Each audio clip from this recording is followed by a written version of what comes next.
exchange of the diary. Chocolate at sabon. Wala namang kundi madali ang saya.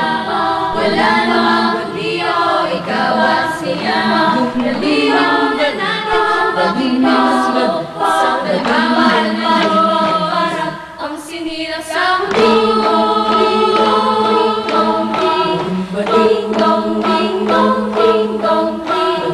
Ito naman ang mamulit ng tabon.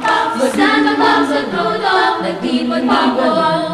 Wonderland na John Locke, puting gusto niya gospel. Ano na kayo ni Michael Jackson? I love you. Ito naman ang tabon. Bali na lang na ating ay maalat tabon.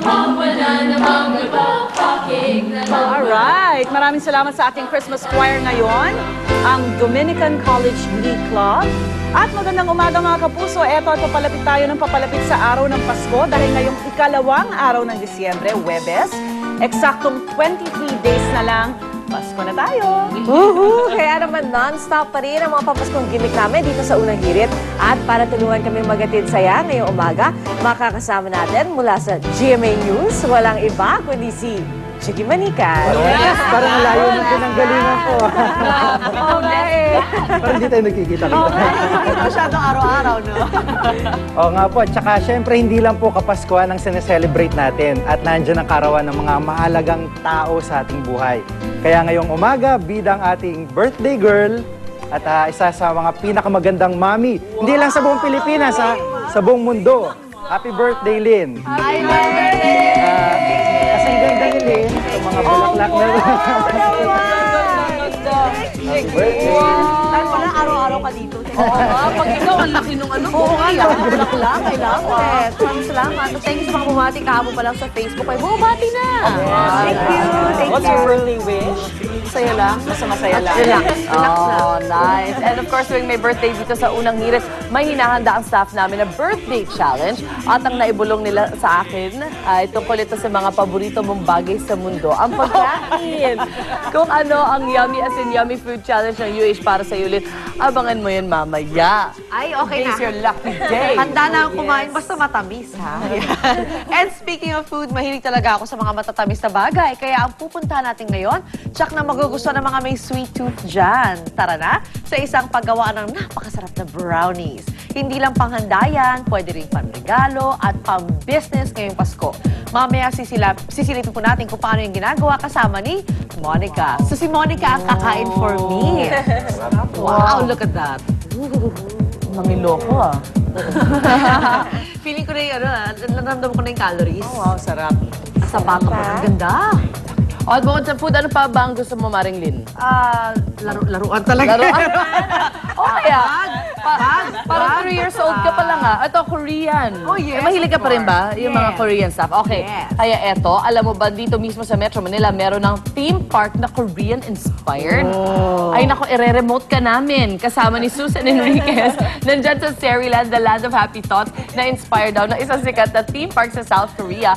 Kung ano makikita doon na nasa loob pala ng Manila Ocean Park, actually, nadaanan ko yung kahapon. Abangan nyo na lang mamaya. Wow. Ayan. Tama-tama for your birthday. Puro happy thoughts, di ba? Relax lang. Relax lang. At may shark sa Korea. Oh, meron. Oh, diba? How are you? Ay, ang galing mo. Actually, nadaanan ko nga siya kahapon. Tapos, laki, malawak yung place na yun. Tapos, mag-enjoy yung mga bata. At parang bagong-bago pa talaga. Alright, pabalikan natin ang lahat ng yan maya-maya lamang. Kaya eto na, pasadahan na natin ang mga may init na balita dito sa Top Hirit.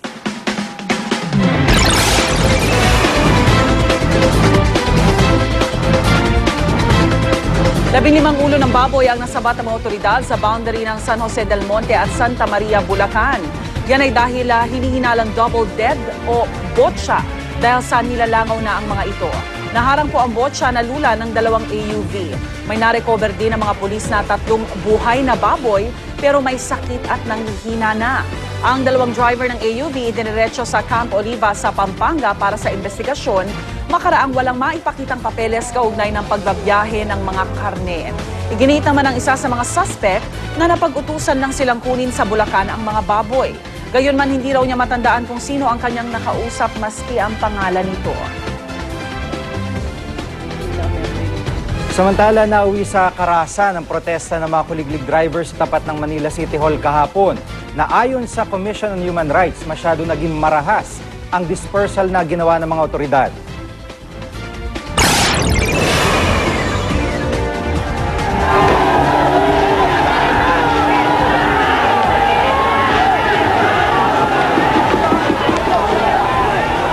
Tamang desisyong gawin ng dispersal, giit ni CHR Chairperson Eta Rosales, mali ang paraan ng mga pulis. Kitang-kita raw ang police brutality sa mga video na ipinakita ng GMA News. Hindi naman daw kailangan pang saktan at paluin ang mga ralistang nahuli na at hawak na ng mga pulis. Hinihikayat naman ng PNP ang sino man na magsampa ng reklamo kaugnay ng dispersal. Pero giit nila matagal nang may sinusunod na tamang protocol bago at kapag nagsagawa ng dispersal. Nanindigan naman ang Manila Police District na tamang ginawa nilang dispersal dahil nagkabulbul ng daloy ng trapiko dahil sa mga ralista. Samantala, tiniyak naman ni Rosales na susulatan niya at hihingan ng paliwanag ang MPD kaugnay ng insidente. Kung humarang kayo, then therefore you can be arrested. This is a violation that you are committing against traffic rules. Ganun na kasimple. Oo. But you do not use excessive force. Samantala, bukod po sa mga kuliglig, bawal din ang mga tricycle at mga katulad na sasakyan sa mga pangunahing kalsada dahil nga nagdudulot sila ng panganib habang nakikipagsabayan sa mga lehitimo at mabibilis na sasakyan. Tulad na lang ng nangyari kanina sa Commonwealth Avenue dito sa Quezon City, isang motorsiklo na may sidecar na bangga po ng taxi. Ang detalye ng balitang yan ihahatid sa atin ni Oscar Oida. Oscar? Yes, Jiggy, magandang umaga sa iyo. Isang motorsiklo nga na may sidecar ang natumbok ng isang kotse mga pasado alas 2 ng madaling araw, Jiggy, dyan sa may kahabaan ng Commonwealth Avenue, particular dyan sa may tapat ng Commonwealth Market. Mangyari, kwento ng mga nakasakay dun sa motorsiklo, mga kulang-kulang daw, mga 6 na metro rin yung tinarasik nila matapos matumbok yung kanilang sasakyan. Magkukuha raw sana sila ng mga panindang manok sa naturang palengke nang bigla raw silang tumbukin ng naturang kotse. Pero ay naman, Jiggy, doon sa driver ng kotse, nag-alangan daw itong mga sakay ng motorsiklo. Hindi malaman kung kakaliwa o kanan at nung kumabig daw ito, tumama na sa kanila. Ayon naman sa mga traffic enforcer na nakausap natin, Jiggy, matagal lang bawal sa mga main road itong mga tricycle na gaya na aksidente dahil na ayon sa kanila, hindi talaga ito design para makipagsabayan dun sa mga pangkaraniwang sakyan at dahil nga dito ay luba itong mapanganib. Sa kabila na ito, Jiggy, ay ayon sa driver ng kotse ay sasagutin naman daw nila yung mga pangangailangan medikal ng mga biktima. Mga patuloy pa rin ang investigasyon ng mga otoridad sa pangyayari. Jiggy? Okay, maraming salamat, Oscar Oida. Inabot po ng magdamag ang 16 na kuliglig drivers sa piitan ng Manila Police Headquarters at hindi pa po sila pinalalaya matapos hulihin dahil sa kanilang protesta kahapon. Nahaharap po sa mga reklamong illegal assembly, assault at obstruction ang mga naturang ralista bunsod ng pangremerwisyo sa trapiko at panlalaban sa motoridad. Napasugod naman doon at nag-vigil kagabi ang ilang mataga-suporta ng mahinuling kuliglig driver. Nanindigan sila ng kontra sa ordinansa ng lungsod ng Maynila na ipagbawal ang mga kuliglig sa mga pangunahing lansangan. At sa ibang balita naman, bad news sa mga mahilig dyan sa matatamis. Tayo po yun. Tulad ng candies, cakes at pastries at posibleng tumaas ang presyo ng mga paborito nyo dahil napakamahal na po ng asukal ngayon. Ayon sa Department of Agriculture, nagmamahal na ang presyo ng asukal na nasa 63 hanggang 64 pesos kada kilo. Yan ay 5 hanggang 10% na pagtaas kumpara sa dati nitong presyo. At umamin na ang DA na may shortage na ng asukal ngayong Kapaskuhan. Na-late daw kasi ang milling season ng isang buwan, bunsod ng epekto ng El Nino at La Nina sa ilang sugar-producing countries. Katunayan, ang ating bansa kinakapos na ng mahigit 100 metrikong toneladang asukal. Oh no! At kung ang presyo ng sweets magtataas dahil sa mahal ng asukal, ito naman maaasahan natin na hindi magmamahal sa ngayon ang mga processed meat. Ayon kay Bombit Buen Camino ng Philippine Association of Meat Processors, hindi na raw sila magtataas ang presyo hanggang sa matapos ang taon para sa ham, hotdog, longganisa. Sa mga karne naman, mabibili pa rin ang kasim at liempo ng baboy mula 170 hanggang 180 pesos kada kilo.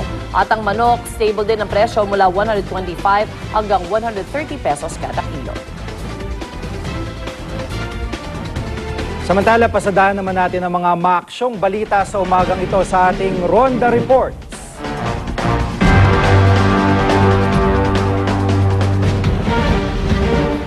Nalagasan na po kahit papano mga mananamantala sa mga namimili ngayong Pasko at sa Pasay City ilang sangkot sa pamemeke ng credit card ang naaresto. Yan ang Ronda Report ni Ian Cruz. Ian? Yes, Jiggy, 10 katao nga inaresto ng mga pulis pasado alas 11 kagabi